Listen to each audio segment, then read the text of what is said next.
Okay, with Nathan Clarkson, Actof Contrition is the 37-minute short film. I call these the epic short films, but it works. It works really well.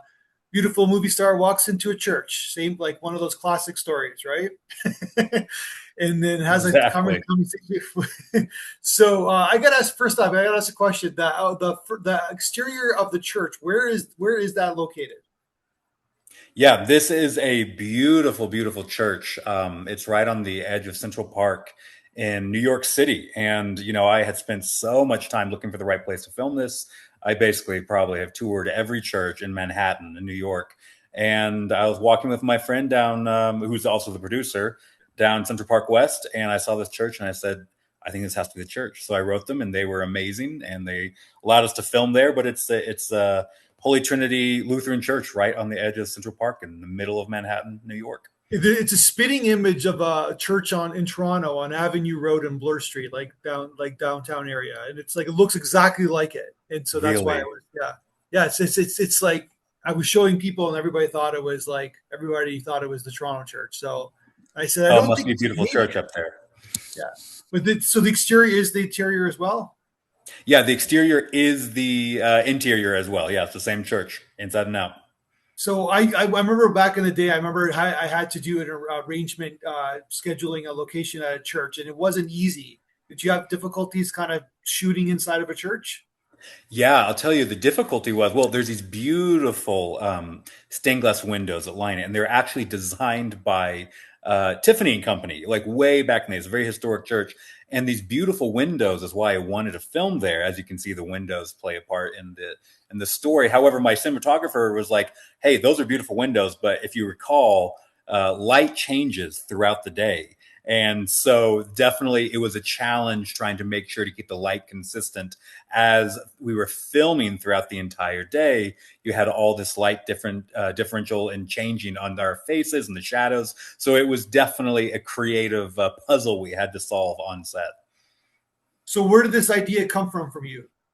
You know, I don't know what it was. I really like combining disparate characters who are so different and kind of seeing the kind of conversations they would have.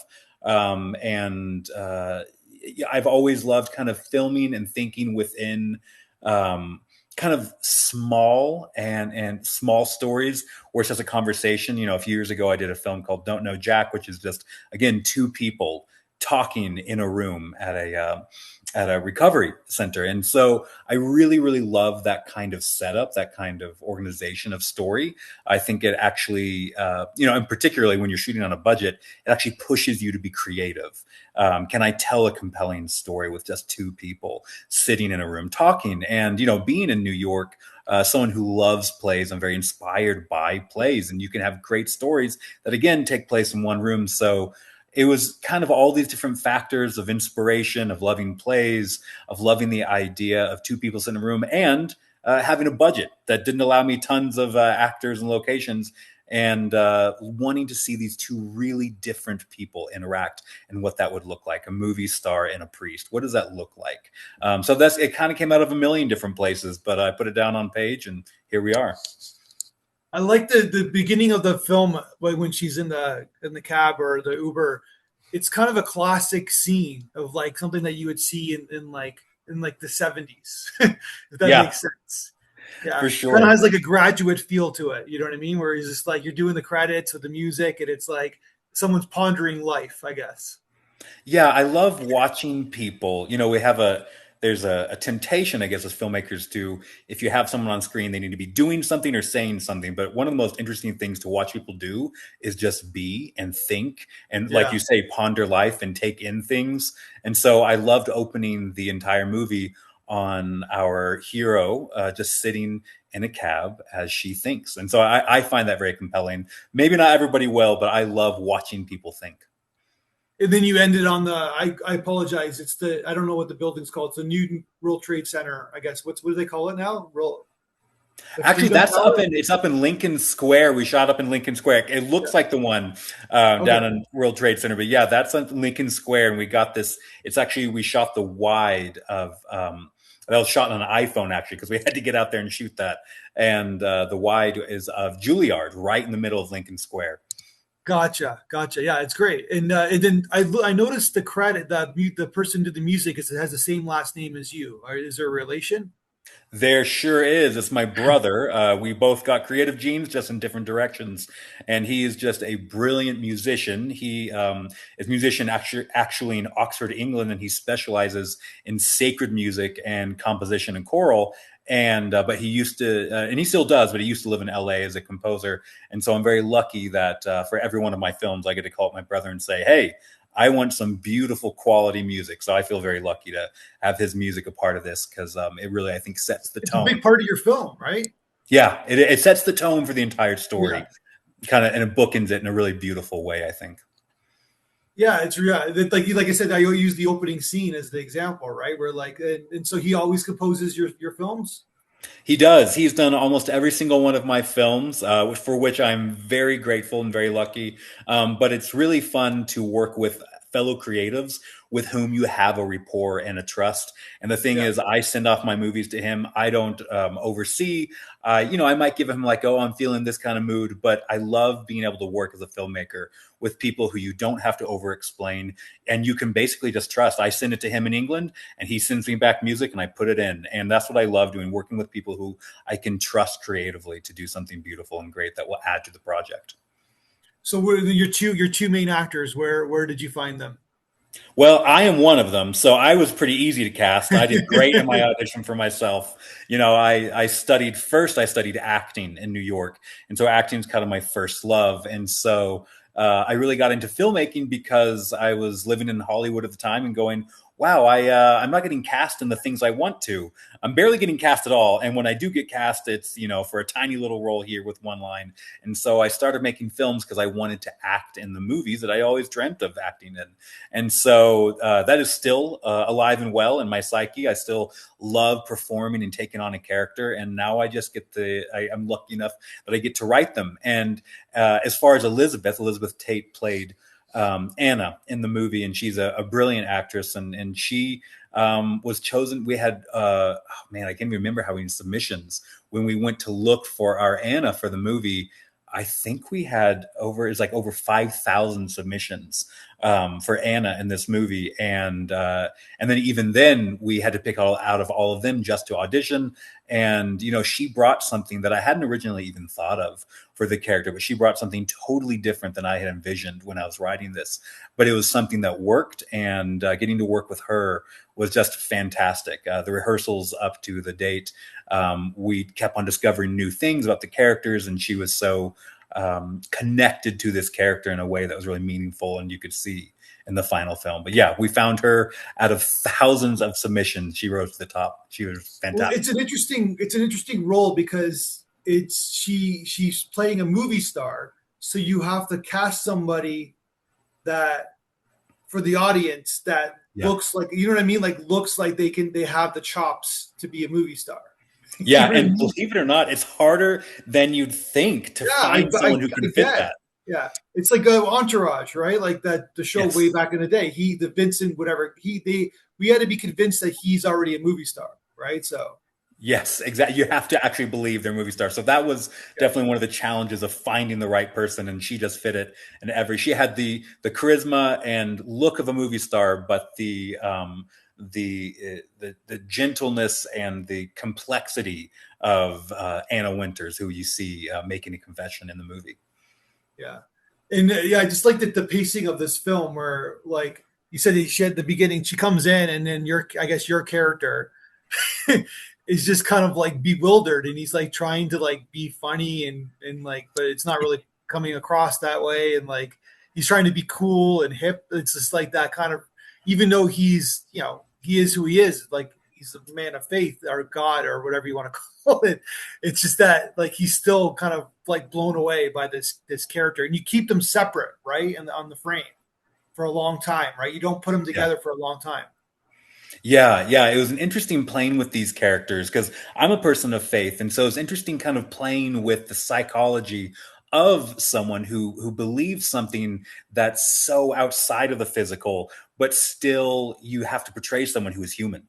and someone who is a Yeah. man, and he might be a man of God and be surrounded by a beautiful church, and he might be wearing the collar, which he tosses away in the beginning of the film, but at the end of the day he's a human, and we see his humanness. Even though he's trying to push it away, we see his humanity almost immediately as she walks in. I think that's a really interesting kind of oil and water thing that happens with these two characters, is that they have an effect on each other that brings out their humanity and their authenticity in both. And that's something that we don't often get to see from movie stars or from religious leaders or priests, right? Both of them kind of have a facade, and so both of them bring out the authenticity and honesty in each other. Yeah, it's funny. It's an interesting perspective. Right? It's like an interesting way because it's almost like they're always playing a role of some kind, right? Yeah, that's exactly it. Yeah, You can think that, a priest and a movie star are on the opposite spectrums of people, but yeah. really they both have roles to play. You're exactly right. Because even though she's not acting in a film, but she's still like I couldn't even imagine like walking down the street and everybody knowing who you are and like Mm.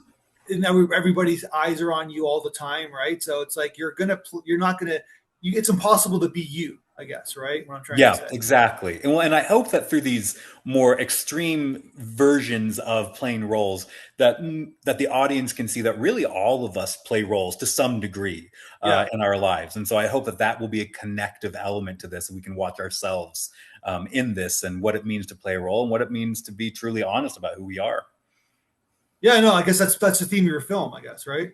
Yeah, absolutely. It's you do have two kind of caricatures or archetypes of people who play roles, but ultimately we all are playing roles, and there's a reality to us, and many of us are running from the reality of ourselves, and that's something that I think artists in particular, if they want to create good art, which I try to do, and will continue trying, but we have to kind of face that reality of ourselves if we truly want to kind of probe those depths and create something beautiful and true. So the scene, the opening scene where they're talking and they're standing up talking, that's like a 10-minute scene, right? And it's just Yeah. you don't really change the camera either. It's you keep it at the same shot. Like, were you worried that first of all, did you have coverage when you were originally shooting it, or did you do it that way and just have trust in the process? Yeah, this is I kind of film in this really particular way. I've been doing this. I've been producing films for many, many years, and producing on budgets. I wish I had a studio backing of millions of dollars, and so that forces me to be creative with small amounts of time, small amounts of crew, and small amounts of locations. And there's something that I really like about this kind of setup, which is, like you noticed, they're not in the same frame, that there is a separation here. But there's also something very practical about this, which is when we set up the coverage we had two cameras, set up the coverage on me, and we set up the coverage on her. And then we performed it like a play. We performed the entire thing. And that allows it for a couple things. One, we can get through tons of script Yeah, in a short amount of time. We had 35 pages. We did 35. No, I think about 40 pages, but 40 pages in one day. This whole thing was shot in under 8 hours. So it allows us to get through tons of script this way. But the other thing it allows for the actors, her and I, to sink into the characters without breaking, without cutting, and so we can sink into the scene and into the characters in a way that feels more authentic when you're performing, which kind of mimics what it's like to perform on stage, where there is no cuts, there is no breaks. You actually just get to be in the scene as the character for the yeah, entirety of that part. So, of course, we did it a few times, but all of what you see was done in one fell swoop. It was done in one take. If we messed up a line, we'd call a line, but it was all done in one take. so that's one take. You did it in one take. Yeah, that opening bit. Yep. You didn't just do second take just in case something went wrong or whatever. You just did it in one take.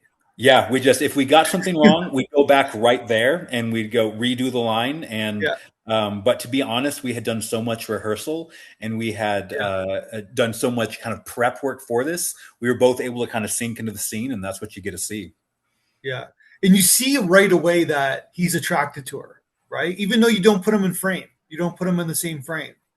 You see right away, and of course, she calls him out on it later on, right? So Yeah, And and well, that's part of his humanity immediately shining through, and he hates that he's attracted to her. And she's someone who knows the power of attraction, and she's sure, wielded of that. And course. so there's a Yeah. power discourse here, back and forth. And so, but both of them are kind of stripping each other of those facades. Absolutely. And she just comes in like it's like I guess I don't know. This is an interesting film because she kind of comes in by herself and just has this conversation.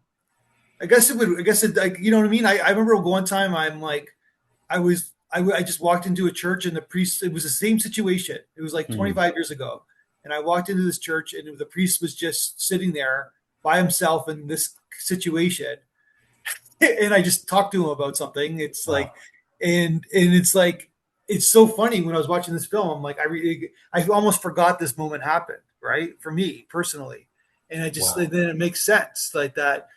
These random things happen in life, right? So I I guess what I'm think trying to say in there. a long way, it is realistic for me, I guess, right? Well, I'm so glad that connected with you in your story. I think a lot of us, to be honest, have had that pull, that draw, right? We live so much of our life in the here and the now and the physical, but I think there is a pull to the transcendent, particularly when things happen in our lives that we can't address with the physical or the world around us. And so you have this person who's dealing with overwhelming, not to give away some of the ending, but overwhelming guilt, and overwhelming shame, and nothing in her physical or her real life, her fame, her money, her friends, her status can help that. So she's drawn to something transcendent. And that's what pulls her into the church, to look for something beyond herself. And I think that's a very, again, it's a human thing that many of us have felt. Whether we're religious or not, we feel that pull towards something beyond ourselves. Yeah. So how many short films have you made to date? Well, I typically do. I've mostly done features. Okay. And so this is kind of a departure for me. I've been making features for over a decade. I have a production company and we film in LA and New York.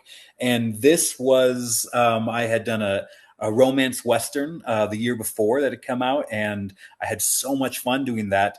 But it was a million characters and a million locations. And it was, kind of this expansive project, and I really wanted to kind of work out that creative muscle again. That kind of took me back to the basics of filmmaking and script writing and even acting, where it kind of strips away all the stuff and kind of goes small. So this was an exercise that was really just for me. It wasn't something that I was looking to sell Yeah. expand my fame or fortune on. This was something that came out of passion and desire to explore themes that were important to me in a smaller, more contained way. So I hadn't done this is the first short film I have done in over a decade, I believe. I almost thought there was going to be. I'm not going to give away the ending, but I almost thought there was going to be a twist where like she was like kind of like it was almost like a bet that she can go in there and like do what she did with the priest. Not that she did anything like crazy, but I thought that's what I thought that the movie was going to go. I thought that If was we going to make a be feature, maybe we'll do that. Maybe that'll be the twist ending. yeah. Just because it's like you don't know because she's a movie star, right? You don't know what's Yeah. real and what's not real, I guess, right? So, Yeah. but I mean, hey, that's not bad. That's not a bad twist ending right there. I like it. because it doesn't like I'm sure he's not gonna go home that night and feel good about himself. Let's put it that way. Yeah, I liked leaving it at that place. Yeah, Both of them had changed who they were. He had realized, at the very end. Again, you have to see the end to understand what we're saying. But he realized at the end that he was more in chains and more in need of help than he thought he was, yeah. and she left more free. And She got what she wanted. She got what yes, she needed, right? yeah, she got what she wanted. He got what he needed, which was a humbling reality check, and she got what she needed, which was freedom and forgiveness.